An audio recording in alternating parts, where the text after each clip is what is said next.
Hello and welcome in to the Dave Campbell's College Football Podcast. I am your host, Carter Yates, and joining me from beautiful Austin, Texas is senior writer Mike Craven.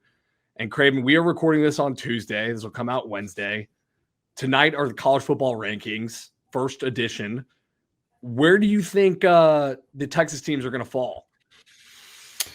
I think A&M will be at 3. I think Ohio State, Indiana will be 1, 2. Texas A&M coming in at 3. I think the Longhorns will be just outside the top 12. It'll be interesting. What I'm curious about is where they put Texas and Oklahoma. Same. In the AP, because I've seen some people saying that Oklahoma might go over Texas, and that wouldn't make a lot of sense to me if they played on a neutral site and Texas won. Well, in the AP poll and the coaches poll, Oklahoma is ahead of Texas, despite having that head-to-head win. And I think it's the lack of bad loss, right? Oklahoma's 2 losses are Ole Miss and Texas. Texas has that road defeat to a Florida team that's not going to make a bowl game, that no longer has their head coach. And I think what we've seen from the committee is that they really do value good losses. You know, who you lose to matters. So that one will be fascinating. I think Tech. Hold on one second. I'm sorry to cut you off. This just drives me up a wall because we talk about good losses and bad losses. What about the losses on the field, Craven? What about the losses you actually take head to head? Well, let me spin it to you this way. If you're doing the power poll, would you have UTSA or Texas State above each other? That's a very fair point. Yeah, right now I would have UTSA, but also, and that's Texas more of an exaggerated version. That's more of an exaggerated. Texas State's fallen off a cliff. But I do think it's okay. We have enough data points now to where head-to-head doesn't have to be everything. But in this case, I agree with you. I would have Texas above Oklahoma because they have the exact same record. That game was only, 3 weeks ago. Texas hasn't lost since. Right. So I would have Texas. I'm fascinated. I mean, maybe Texas will be above them, but a lot of times this first committee poll looks a lot like the AP. And so I think Tech is kind of at 8, 9, 10 in that range. A&M's at 3, Texas is at 13, 14. And that's all we have in the state right now. North Texas isn't about where they're ranked. They just need to win the American. I think if they do that, they get in. Yes. And you mentioned Texas Tech there.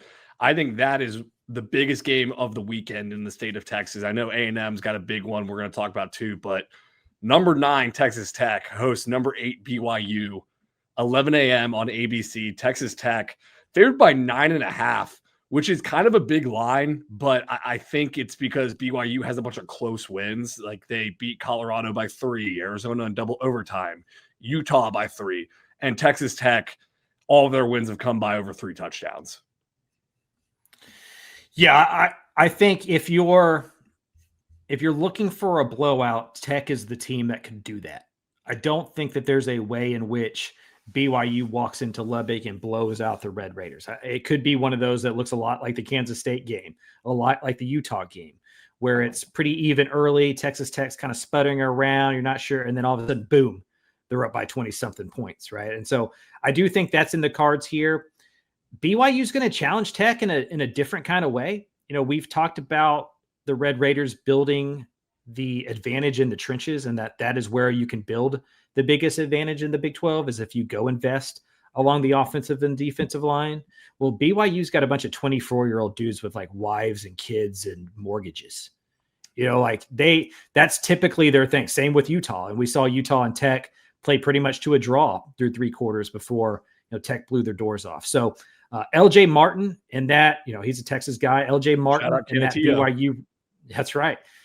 Mallory and I went and saw him in El Paso, and he got absolutely shut down in the game that we saw. And I walked out of there going, that guy is the one that's supposed to be the best running back ever in El Paso. And it goes to show you in like recruiting, do not take the one data point, right? Like there's much more to it than the one time you see somebody live. But LJ Martin in that run game, BYU is going to keep coming at you. They have a freshman quarterback who seems to be a gamer, tough, maybe not the most talented kid in the world, but that's how BYU wins this one, is they make it a slugfest. They make it sloppy. They get some turnovers from Baron Morton in that offense. And then they just hope that the moment becomes too big for Tech. Because I don't know. I wonder if do you think that's something that the media talks about and fans talk about more than is real? Like the idea of This is the biggest game in Lubbock since 2008. The last time ESPN Game Day was in Lubbock was the Crabtree catch game. And this is absolutely the biggest game for Texas Tech since that. I know none of these players were around then. Some of them probably weren't even alive. I'd have to do some math. Maybe some true friends. Will Hammond was like 2 during that game. I just wonder if the moment becomes so big, because I do think Tech has to win out to have a chance at the CFP. Like they don't have 10-2. Tech has no chance. And so this is a huge, huge game for Lubbock, for Tech. If they can get out to a fast start, this one's over. If BYU is still in it midway through the third quarter, it's a very interesting football game. I don't think it's overblown talking about the moment because these players aren't robots. I mean, they can sense that this is different. And this is a hype that has not been around at Texas Tech for, you're right, since some of them have even been alive. And it's a weird situation where BYU's ranked ahead of them in the AP, at least. Like, we'll see what happens in the college football playoff poll comes out tonight. But it feels like Texas Tech has everything to lose here. I don't know if I'm just reading that incorrectly, but it's like, this is what you did the spending spree in the offseason for.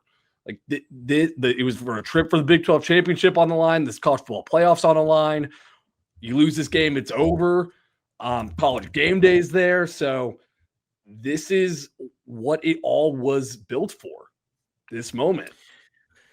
Yes, because if we spin it forward to the college football playoff discussion, I think it's highly unlikely the Big 12 gets 2. It's possible, but I wouldn't favor it at this moment. I think if you're a Big 12 team, you need to work under the assumption that if we do not win this conference championship, they are going to screw us over for the SEC.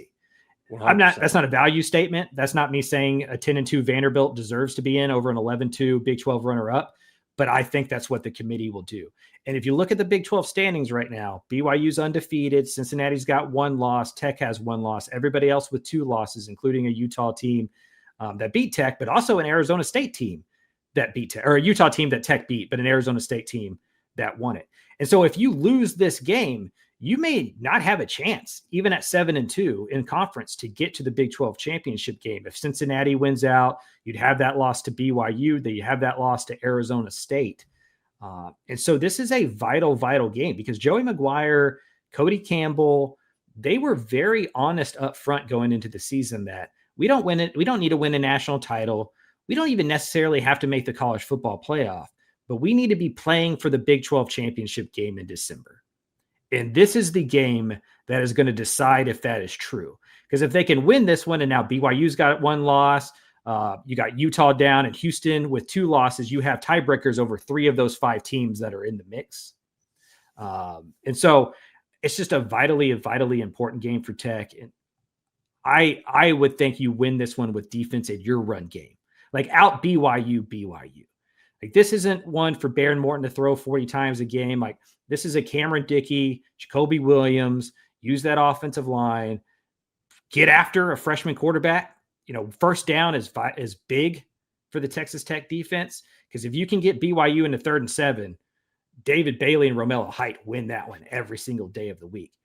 If BYU can be in 3rd and 2, now all of a sudden they got a chance to go do something. So the higher the score, the more likely Texas Tech is to win this one.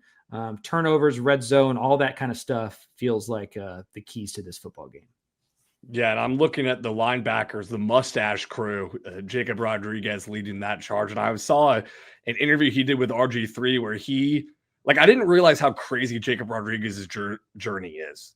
He had a quarterback scholarship position at Virginia that he left to go be a walk-on linebacker at Texas Tech, slept on his brother's floor for an entire semester. And now 5 years later, he is the linchpin of a defense that, if things go right on Saturday, is in Big 12 championship contention and college football playoff contention. He's the best linebacker in the country. He's at least playing like the best linebacker in the country. Maybe if you were an NFL scout, you would take a couple of guys over him based on measurables and stuff. But in terms of just production on the football field, he has absolutely been the best linebacker in the country. PFF backs that up. His stats back that up. He has, I just had it in front of me. He has 74 tackles. The leading tackler for BYU has 53. Jacob Rodriguez is putting up numbers, and we talk a lot about the defensive line, including myself. I had a tweet over the weekend where I called that defensive line the Monstars, and some Tech fans rightfully pointed out, well, what about the linebacker group? Because Jacob Rodriguez, Ben Roberts, throw John Curry in there as kind of that extra hybrid safety linebacker kind of guy. I don't see them in terms of like the up end talent that like David Bailey's going to be a first round draft pick. Romello Height may be a first 2 or 3 round draft pick. Same with Lee Hunter. Like those guys are legit like physical freaks. Rodriguez is just an effing good football player. Just a dog of a football player. And if Tech can win the turnover battle, BYU has no chance to win this football game.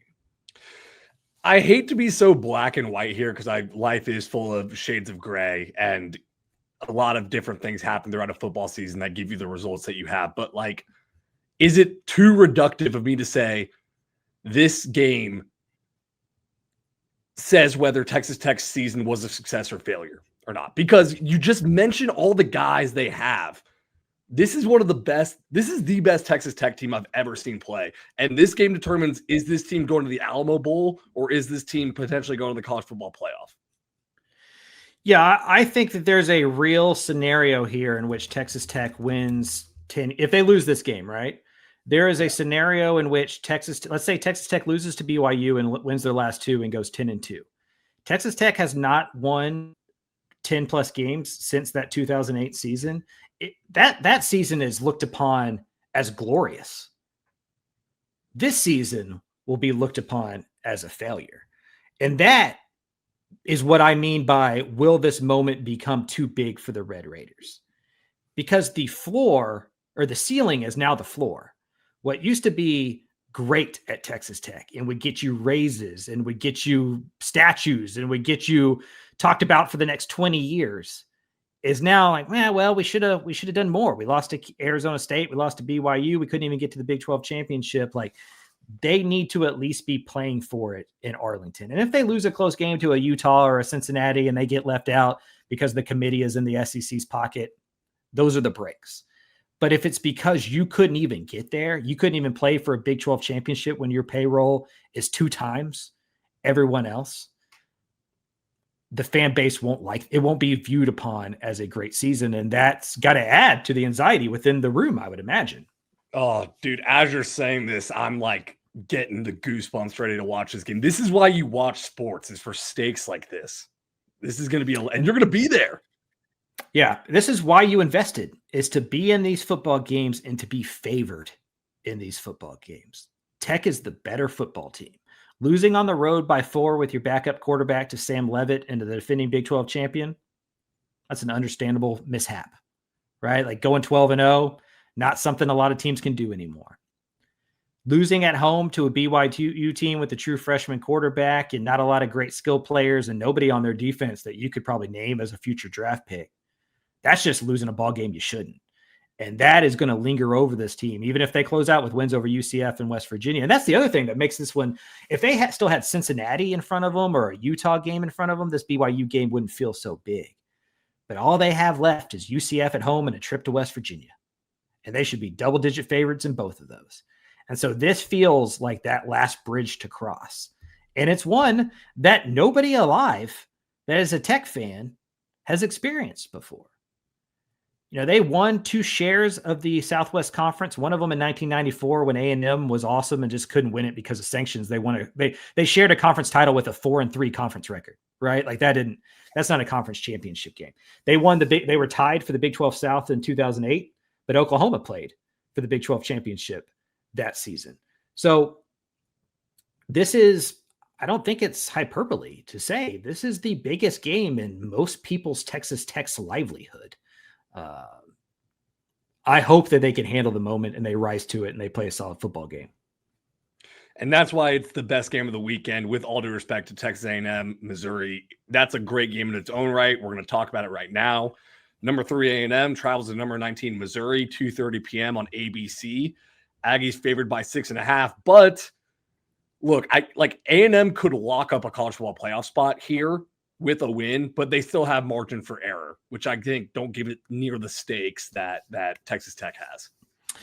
Yeah, they can lose one, if not two, of their final SEC games and still get into the dance. Like we just talked about how 11-2 runner up in the Big 12 might not be enough to get into the college football playoff. The flip side of that is 10-2 in the SEC is a virtual lock, no matter how it happens. So you'd have a road win over a Notre Dame team that's also vying for an at-large bid at most likely 10-2. I think A&M can get there. And remember, they're only 8-0, but one game left is against Samford. So I've been counting them essentially 9-0. And so that means they either need to win one or two games of at Missouri, at home against South Carolina, on the road against Texas. This Mizzou game was a sneaky tough one until about 2 weeks ago. Their quarterback got injured. Bo Prebula, the Penn State transfer, got injured, and now they have, kind of like BYU we were talking about, they have a true freshman, redshirt freshman. I can't remember if he's a redshirt or not. He's a freshman, though. I think it's true. He was born in 2006, I saw on his Wikipedia page. My goodness. And so if you're Mike Elko, even on the road, you will take that matchup. Like Mike Elko and what he is able to do with his defense, specifically if they keep winning first and second down. Because we talk a lot about A&M's third down defense, and it's been great. Like I think it's like the second best third down defense in the country behind Ohio State. But the reason that third down defense is so good is because they're winning on first and second down. And then Mike Elko is allowed to just do his magic, do something exotic. And so if they can do that against Missouri, I feel like this one is a relatively easy win, because this isn't the Missouri team that played for the first 7 games. They are different with a freshman quarterback out there for sure. And so Matt Zollers is his name. Not saying he's not going to be awesome, but he was born in 2006, and Cassius Howell's on the other side of him this week, who has 9.5 sacks. Yeah. If you get simple against A&M, you're in trouble. Mm-hmm.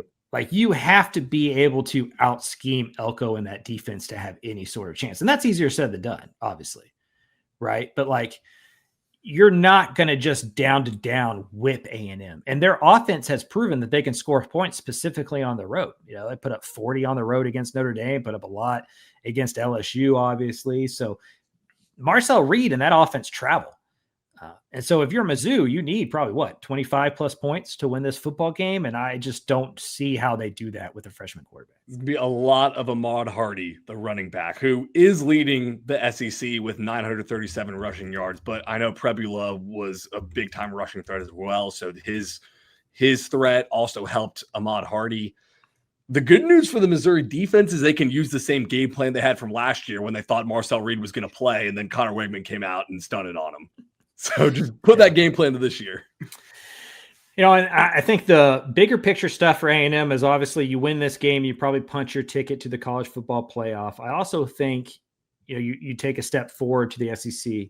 But if Marcel Reed has another one of these games, like he's getting more and more, it's hard to deny him a spot in New York. It's going to be him, Ty Simpson in the SEC, I think, versus Julian Sayin and Fernando. What's the Indiana quarterback's name? I forgot his name. Fernando Mendoza. I think the winner of the SEC, the winner of the Big Ten, like one of those quarterbacks is going to win it. I think Marcel Reed's kind of been an afterthought a lot of those conversations, but you look up and he's the 4th betting odds to win it. And if he keeps putting up these kind of numbers on the ground and through the air, and then they go winning the SEC championship, we talked about how Marcel Reed was the biggest question mark for A&M going into the season, and he might be a Heisman finalist. Yeah. That's how it's going in College Station. This Heisman race does feel weird this year, because I know the Heisman a lot of times is just like best quarterback on best team, but that's really what this year is, because there's no running back. There's no Ashton Genty in the G5 that's putting up Herculean stats. There's no Travis Hunter, two-way megastar. No Devontae Smith from Alabama a couple of years ago. It really just feels like a quarterback race, even more so than most years. Yeah, it does. It does. To your point, I don't think there's that defensive playmaker out there. There's not the skill position guy. Jeremiah Smith could have been that. I think a lot of people thought he would be that, but I think Carnell Tate, they've been able to spread it around. That defense is so good. I'd probably give the Heisman to the Ohio State defense.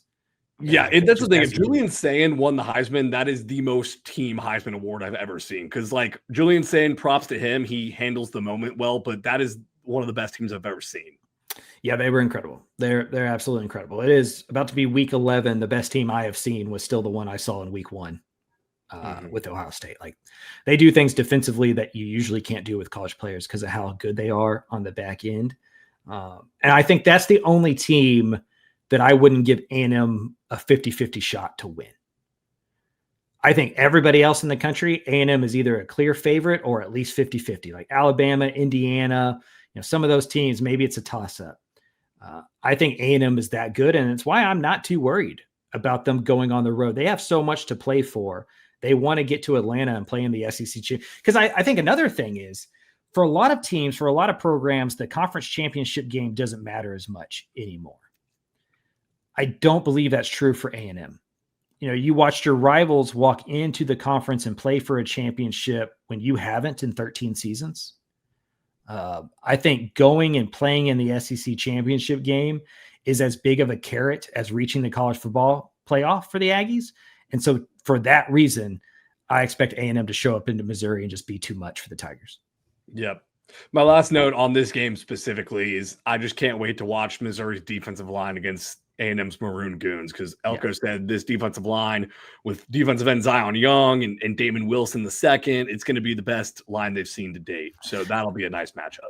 I think this might look like Florida. It might look like Auburn in terms of just kind of the low scoring, gross, Aggies run the ball 2 times more than they throw it just to keep, Reed upright and stuff. And it's because they don't think Missouri can score on them. And so I just like A&M here. I think I've just bought in to Marcel Reed in this passing game. And over the last few weeks, his legs have come alive. And so I just think they're too much. I think they're too much to Missouri. But to Elko's point, the analytics don't have the quarterback injury baked in.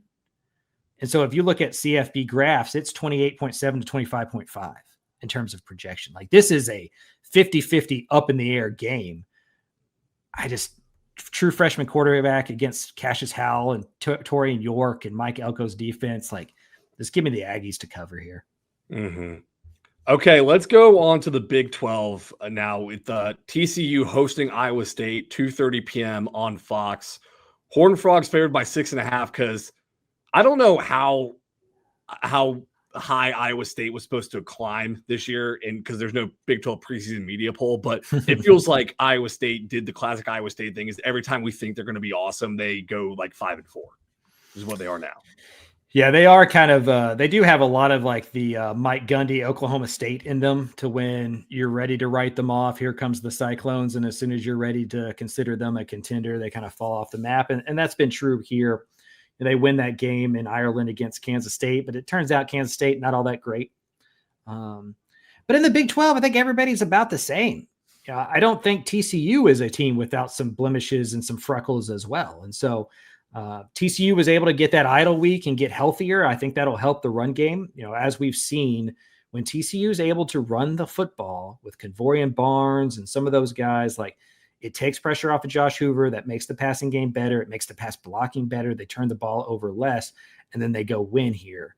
If there's been a bugaboo for the TCU defense, it's been like drop back passing stuff, but that's not Iowa State's strength. And so I think this is a solid matchup for TCU, and it's an important one for TCU because the back end of their schedule is pretty brutal. And this is one of the only chances they have to be like a favorite here going down the stretch. So a big game for TCU. I think that idle week, open week, helped them a lot to get healthy on the offensive defensive side of the ball. I think this is one they can come out and play well. But even in their last 2 wins, like against Baylor, against West Virginia, they faded a lot. We kind of talked about that Matt Jennings tweet about, TCU wins games in ways that make you feel like they lost them. You don't, as a TCU fan, it never feels like, oh man, what a great performance. Like, whoo, that was good. Like, there's always just something that's like, man, it feels like, why does it feel like we lost that game? They had that against Baylor late. They had that against West Virginia. Iowa State's a solid football team, and where you play with your food in that way, the Cyclones, and Matt Campbell's made a living off of winning those games. If this game was in Ames, I would say TCU's losing this game. Like, them being in Amon G. Carter Stadium, that helps a lot. But yeah, after this game, I'm looking at the schedule like you're mentioning. It's BYU, Houston, which is going to be tough, and then Cincinnati, which is they're number 25 in the nation right now. After we want to stick a fork in the Scott Satterfield era, so yeah, that's two of those 3 teams are competing for the Big 12 championship. right? So they're going to be highly motivated to play football games. And so the TCU team total was 6.5. So for us gamblers, this is a big one here for the Horned Frogs, because you'd like to get to 7 wins, because then if you sneak another one, let's say you beat Iowa State and Houston, you're 8-4. That's a solid season for the Horned Frogs.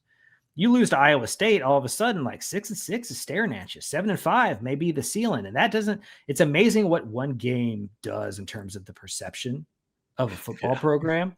But the difference between 8-4 and 7-5 is a chasm. Like that is a big, big difference there. This is an important one for TCU. I like Josh Hoover. If they can run the ball specifically, avoid some turnovers, which is kind of TCU's kind of bugaboo.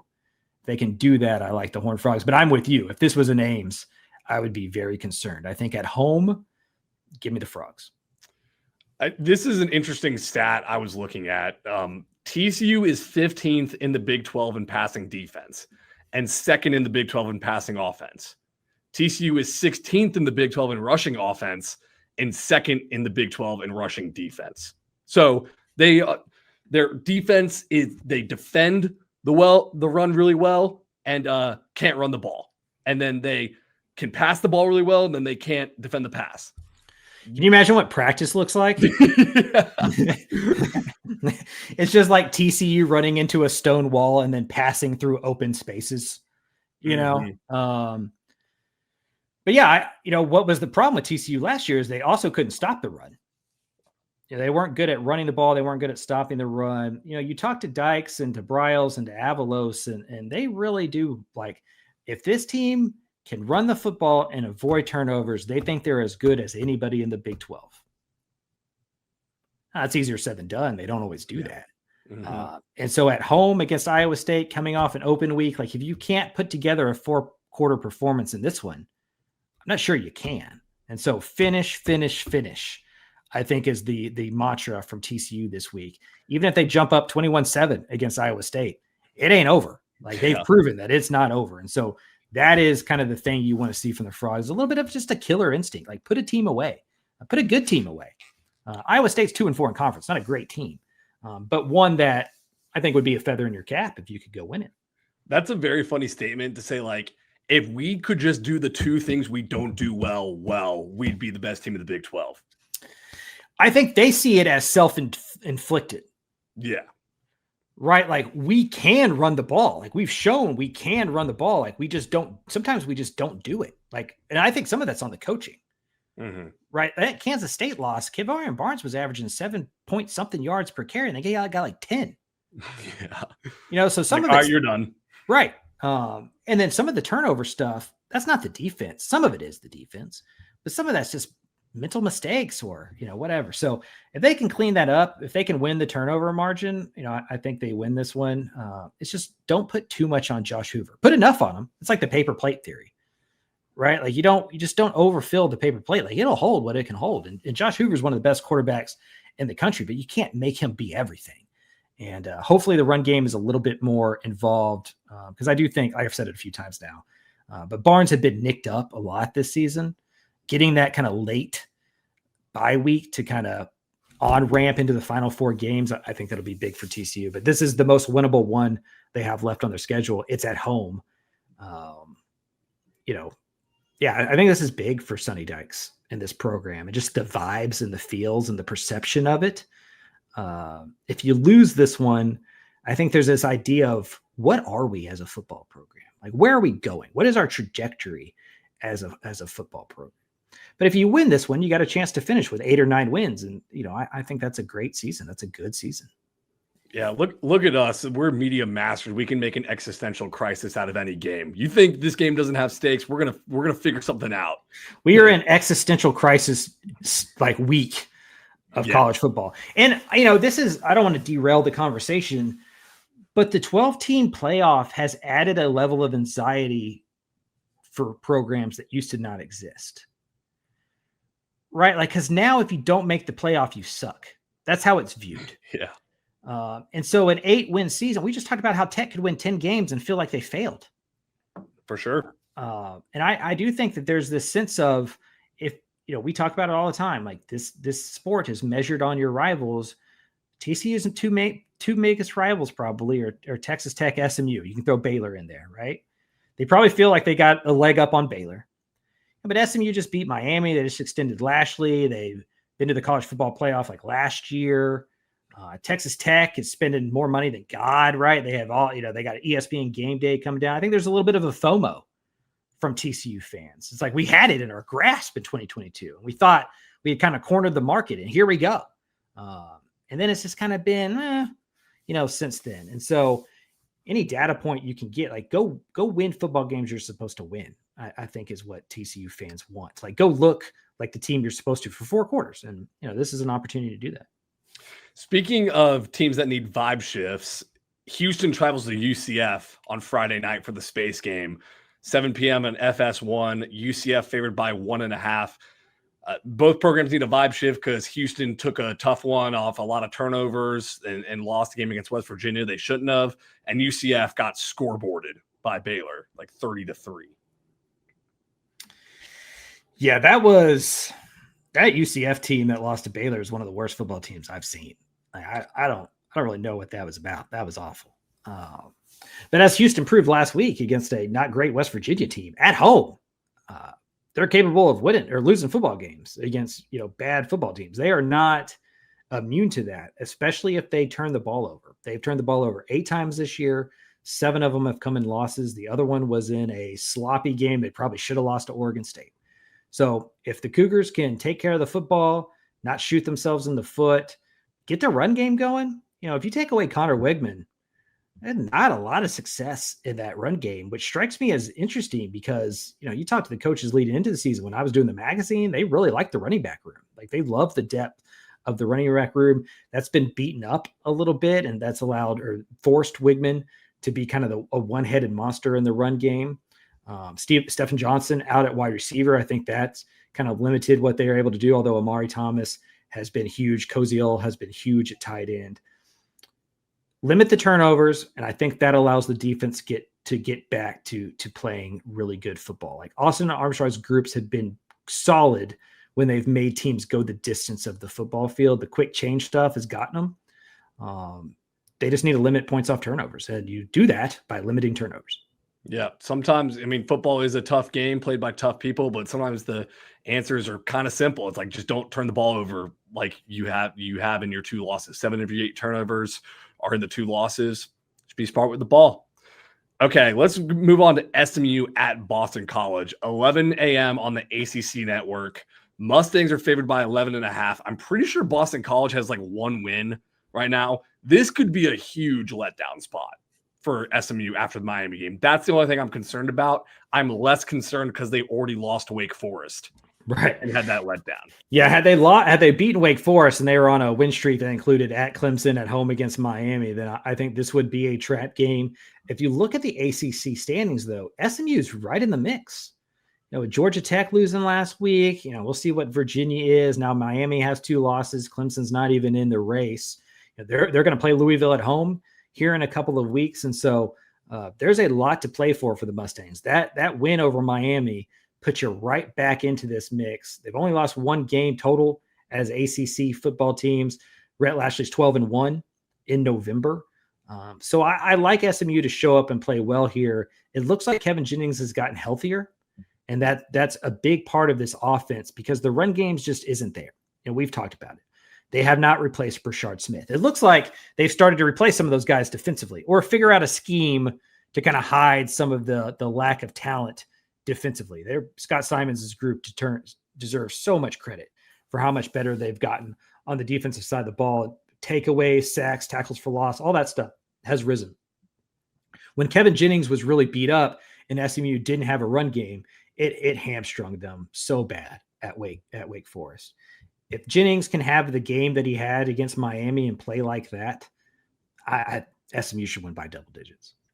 Can you remind me, the ACC is guaranteed a playoff bid, right? Yep. So I know this was a talk like going back at the end of the season. We're like, oh, is any Big 12 team going to get in? But I'm pretty sure like an ACC or a Big 12 team, they have to get in, right?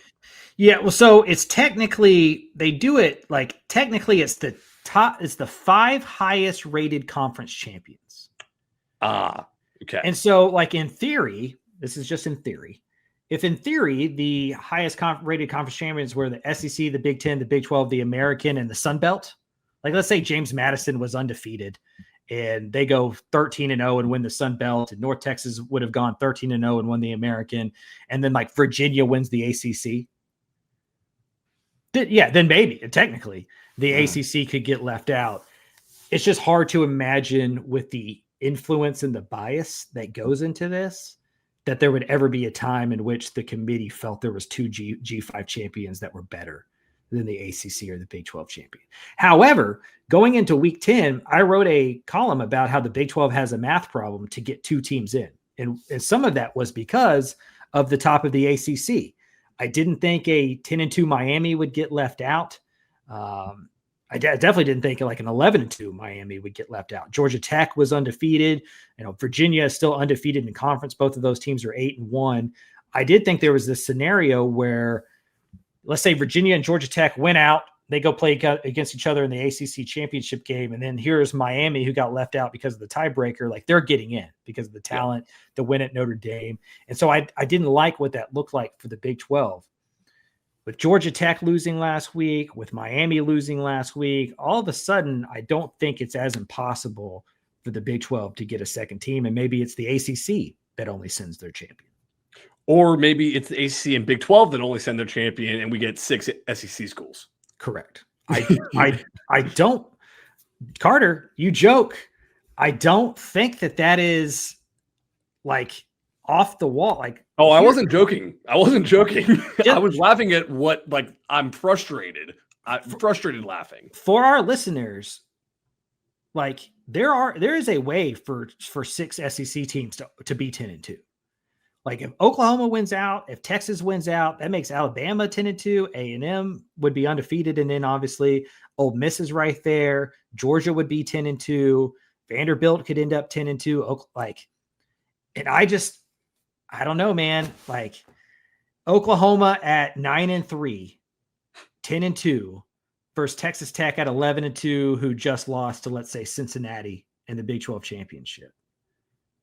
You're telling me that they're going to take a Georgia Tech or a Texas Tech over the helmets in the SEC? I just, maybe I'm a cynic, but I just don't buy it. And so I think you need to win the ACC. You need to win the Big 12 to have any real confidence that you're making it in.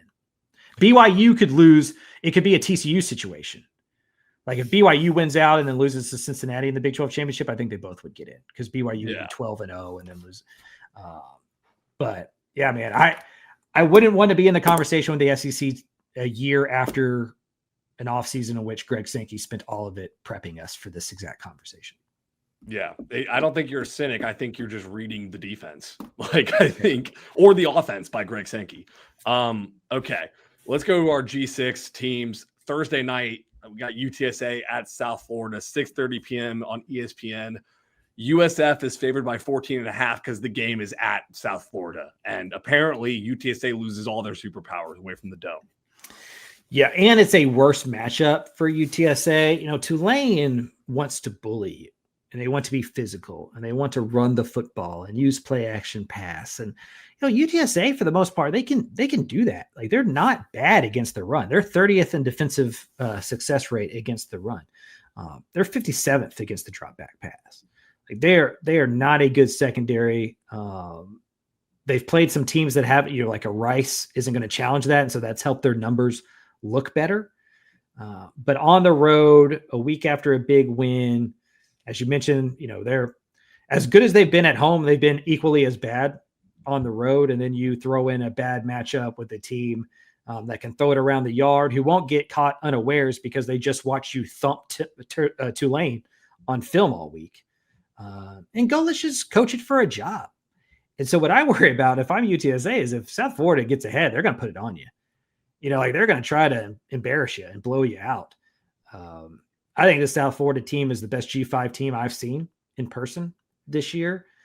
I think it's a bad matchup for UTSA. And then you add the road stuff to it. It feels like a very big uphill battle for the Roadrunners. Yeah, I don't like UTSA in this game, and doing some transitive properties probably because USF dominated North. I know the North Texas game was closer than it appeared. It was really like a 4-minute run, but USF scoreboards North Texas scoreboards UTSA. Therefore, I think USF is going to take care of business here. Yeah, I mean, UTSA is 108th in pressure rate, 91st in sack EPAs, like really bad against scrambling quarterbacks. I mean, if you're playing South Florida, those are not metrics you want to be bad at, because the only way you're going to beat this South Florida team is if you can disrupt their quarterback. If you can get in their face, make them off script, make them off schedule, make them play some hero ball. Maybe you force them into mistakes. The South Florida's offense isn't all that great down to down. They just kill you with explosive plays, just murder you with like that North Texas game. For 56 and a half minutes, that is a tied ball game. Yeah. For 3 minutes, South Florida outscored North Texas by 28 points and won by 27.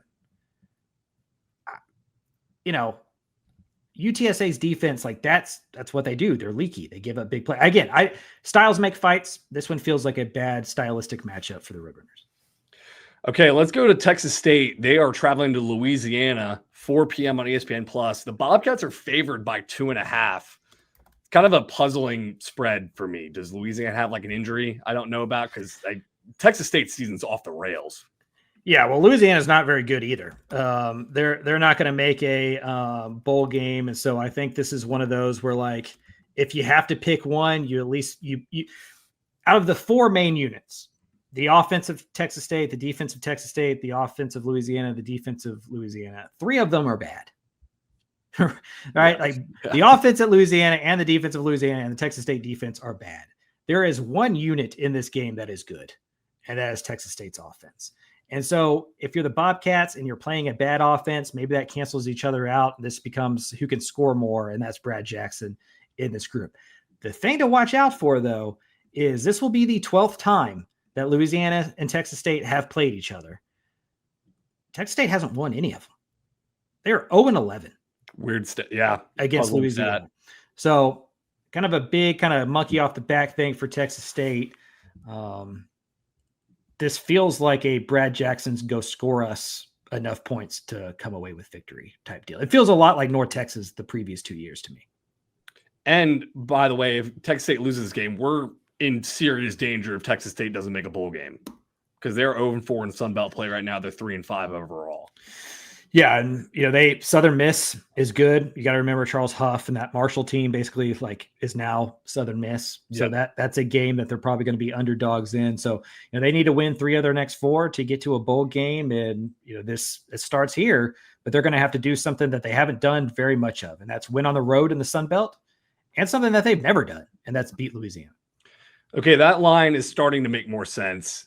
Here's a line that makes 0 sense to me. I'm gonna skip ahead. We're gonna talk about Rice in a second, but this UTEP line, UTEP hosting Jacksonville State, 2 p.m. on ESPN Plus. UTEP is favored by 1.5. I don't get it. Yeah, remember, this is a Jack State team that probably should have lost to Sam Houston on the road. Yes, okay, jogging my memory now. And so they kind of get away with it. They're kind of BYU-ish to me. It's like they might play for a conference championship, but are they actually good? And if you look at, I think this is one of those where the analytics really hates Jack State because they kind of win in the margins in ways that I think are hard to measure and are hard to think can replicate. But that's how UTEP loses. UTEP loses with a lot of stuff that doesn't feel like it should be true from week to week. And there's no way that you can carry over that bad luck or the lack of execution. And this will counter itself out and the odds will end up evening. No, Jack State wins because they don't self-destruct. UTEP loses because they do. Remember, UTEP was down 16-10 at halftime last week without the defense giving up a singular point. And then when they clawed back into it, they had 3 or 4 major penalties, a couple of them bad calls, a couple of them bonehead plays late in that game to not win. I just don't trust UTEP, even at home. There's not going to be much of a home field advantage to speak of here anyway. So it's just, can Jack State handle the travel all the way to El Paso? I'm going to take the team that has proven to me that they can win games that they shouldn't, instead of the team that has proven to me that they can lose games that they should win. Okay, now talking about home field advantages. Rice is hoping to get one when they faced UAB 1 p.m. on ESPN Plus. Owls favored by 2.5. UAB has fired coach Trent Dilfer a couple of weeks ago. Season's kind of off the rails for them. This is a huge game if Rice wants to go bowling. Like, they got to win this game. Got to win this one because the two after this are North Texas and South Florida. So that's tough. Right. So you're going to have to steal one of those to even to make a bowl, but 5-7 feels really, really good here. That's an improvement. That's a and then you get the APR because they're so freaking smart. Like, that's right. You might get into the bowl game. Because Scott Abel, because he's smarter than me, all offseason was talking about going to a bowl game is the measure of success. And in my head, that meant they had to go 6-6. And so for months, I sat there and I searched for where the sixth win could come from, and I couldn't find it. The top I could get was to 5-7. Well, buddy, 5-7 is probably good enough. And so this is the one. This is the game in which you can functionally say we have improved and we've taken a step forward if you can beat this UAB team, because the worst you can be is 5-7. And to your point, 5-7 probably gets you into a bowl game. You've won 4 games the last 2 years or whatever. And so this would be a step forward and a tangible point to it and go, look, we don't even have our guys here and we're already playing better than they did at the end of the previous regime. Yeah, because they went 4-8 last year. That's right. Yep. All right, last game on the docket, Sam Houston versus Oregon State, 9 p.m. on the CW network. Oregon State favored by 19.5. Oregon State was one of the last winless teams with Sam Houston. They have since won 2 games after firing their coach. So not much more to say here. I take Oregon State.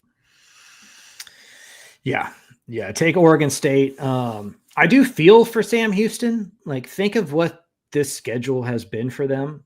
Their home games are an hour and a half away, and they've played road games at Western Kentucky, at Hawaii, at Oregon State.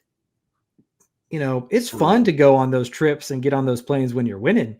When you're losing, it's like, oh my God, we're going to how late of a night are we going to have? It was disappointing to me. I never thought Sam would be good this year. But it was disappointing to me how bad they were off of a 16-day break. And so the idea that they're going to get blown out by La Tech after 16 days off and then all of a sudden circle the wagons when they go to Corvallis to play Oregon State, it just seems outlandish and foreign to me. I think it's probably more likely that Sam Houston loses out than they win a singular game. 0-12 is for sure on the table for these Bearcats. And they're lucky that UMass exists, because if not for UMass, they would be the worst team in the FBS by a pretty clear margin.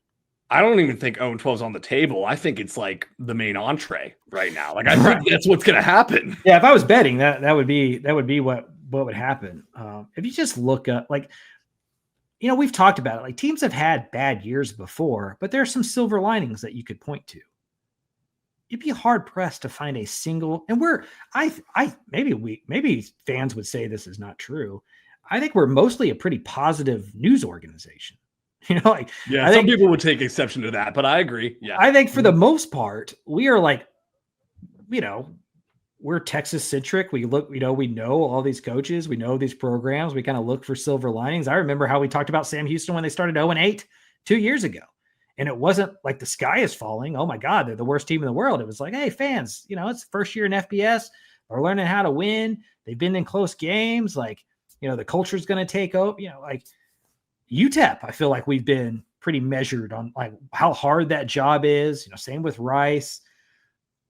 I don't know how to talk in any positive way about what's happened at Sam Houston this year. And that's not to say they can't turn it around. Because more than ever, college football is a one-year proposition. So Longo could get into the transfer portal, hit on some few players, maybe bring in a couple of new coaches, and they could be off to the races in 2026. You've seen Jack State do well. Kennesaw State is really good this year. Sonny Cumbie was left for dead arguing with message boards.